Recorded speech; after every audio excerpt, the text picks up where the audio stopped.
Welcome to NS kitchen. இன்றைக்கி நம்ம NS கிச்சனில் சிக்கன் குருமா எப்படி செய்யலாங்கிறத பார்க்கலாம். அதுக்கு தேவையான திங்ஸ் தான் இதெல்லாம். சிக்கன் வந்து 1 kg எடுத்துருக்கோம். வெங்காயம், தக்காளி, பச்சை மிளகாய், புதினா மல்லி எடுத்துருக்கோம்.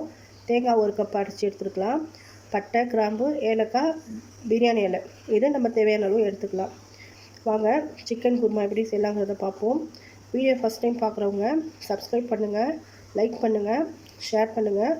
இன்னும் நம்ம சேனலில் இன்னும் நல்ல நல்ல ரெசிபீஸ்லாம் ஆட் பண்ணுவோம், மறக்காமல் பாருங்கள். வாங்க குருமா எப்படி செய்யலாங்கிறத பார்க்கலாம்.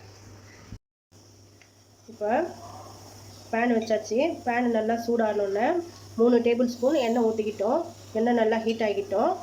அதில் பட்டை, கிராம்பு, ஏலக்காய் போட்டு நல்லா வெடிக்கிட்டோம். வெங்காயத்தை அதில் ஆட் பண்ணிக்கலாம்.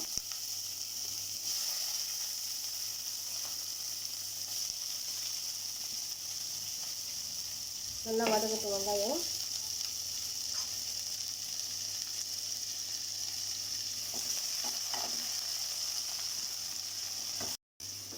வெங்காயம் நல்லா வதங்கட்டும்.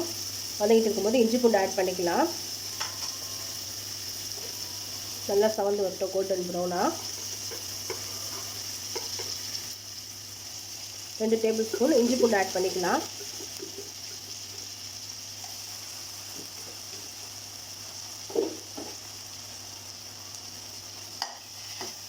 நல்லா வதக்கிக்கலாம்.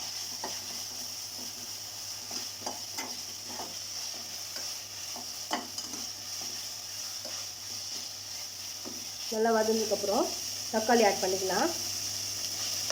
பச்சை மிளகாய் ஆட் பண்ணிக்குவோம்.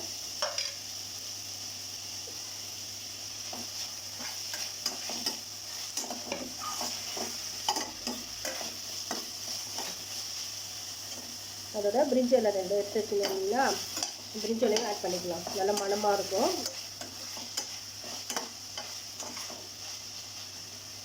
நல்லா வதங்கட்டும்.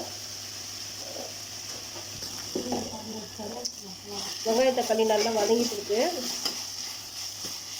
இப்போ அதில் நல்லா வதங்கிடுச்சு வெங்காய தக்காளி. இதில் வந்து 1 tablespoon Kashmir chilli powder add பண்ணிக்கலாம்.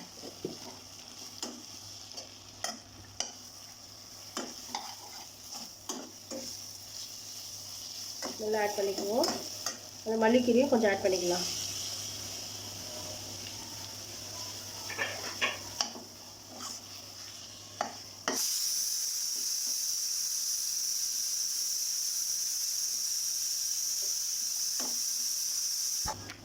இப்போ நல்லா வதங்கிடுச்சு. இப்போ சிக்கன் குருமாக்குள்ளே மசாலாவெல்லாம் ஆட் பண்ணிக்குவோம். 1 டீஸ்பூன் மஞ்சத்தூள், 1 டீஸ்பூன் ஜீரகத்தூள், 1 டீஸ்பூன் மிளகுத்தூள். இப்போ வீட்டில் நம்ம கறி மசாலாவுக்கு ஆட் பண்ணுறதுக்காக அரைச்சி வச்ச மசாலா 4 டேபிள் ஸ்பூன் ஆட் பண்ணிக்குவோம். இது வீட்டில் ஓனாக ப்ரிப்பேர் பண்ணது தான். நல்லா வதக்கிக்கலாம். இப்போ இதில் கறி ஆட் பண்ணிக்கலாம். சிக்கன் ஆட் பண்ணிக்குவோம்.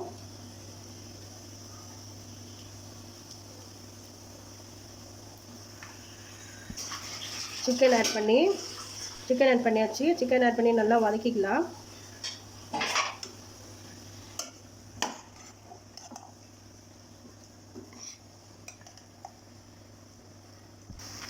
கறியை நல்லா பரட்டியாச்சு. இதில் வந்து ஒரு சின்ன கப்பாட்டி 1 கப்பு தயிர் ஆட் பண்ணிக்கிறோம். நல்லா டேஸ்ட்டாக இருக்கும். தயிர் ஊற்றி நல்லா வதக்கிக்கலாம்.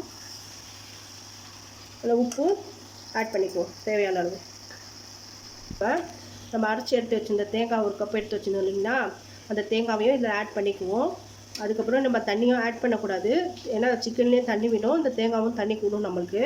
அது நல்லா கொதித்து வரட்டும். அப்போ தான் அது வந்து குருமாவாகும். தண்ணி ஆற்றுனா அது வந்து குழம்பு மாதிரி ஆன மாதிரி ஆகிடும். தண்ணி காட்டாமல் நம்ம இந்த தேங்காயோட இதுலேயே அது வெந்து குருமாவாகட்டும். வெந்ததுக்கப்புறம் நம்ம ஓப்பன் பண்ணி பார்க்கலாம். நல்லா தேங்காய் ஊற்றி நல்லா கிளறி விட்டுக்கோங்க. நல்லா ஃபுல்லாக கிளறி விட்டுக்கோங்க. சைட்லலாம் மசாலா அப்படியே இருக்கும். நல்லா ஃபுல்லாக கிளறி விட்டு மூடி வச்சிடலாம். ஒரு 20 மினிட்ஸ் இல்லை ½ அன் ஹவர் அப்படியே மீடியம் ஃப்ளேம்லேயே வச்சுருந்தீங்கன்னா சிக்கன் நல்லா வெந்து குருமாவாயிடும். வெந்ததுக்கப்புறம் நம்ம பார்க்கலாம் ஓப்பன் பண்ணி. இப்போ சிக்கன் குருமா ரெடி ஆயிடுச்சான்னு பார்க்கலாம். சூப்பராக ரெடி ஆகிருக்கு. ஒரு 15 மினிட்ஸ் இல்லை 20 மினிட்ஸ் வச்சுருந்தாலே போதும். நல்லா எண்ணெய் பிரிஞ்சு சூப்பராக ரெடியாக இருக்குது. இது பரோட்டாக்கு, கீ ரைஸ்க்கு எல்லாத்துக்குமே நம்ம யூஸ் பண்ணிக்கலாம். சப்பாத்திக்கும் நல்லா டேஸ்ட்டாக இருக்கும். நீங்களும் வீட்டில் ட்ரை பண்ணி பாருங்கள். நல்லா இருந்தால் கமெண்ட் பண்ணுங்கள். சேனலை மறக்காமல் சப்ஸ்கிரைப் பண்ணுங்கள். நெக்ஸ்ட் வீடியோவில் சந்திக்கலாம். பாய்.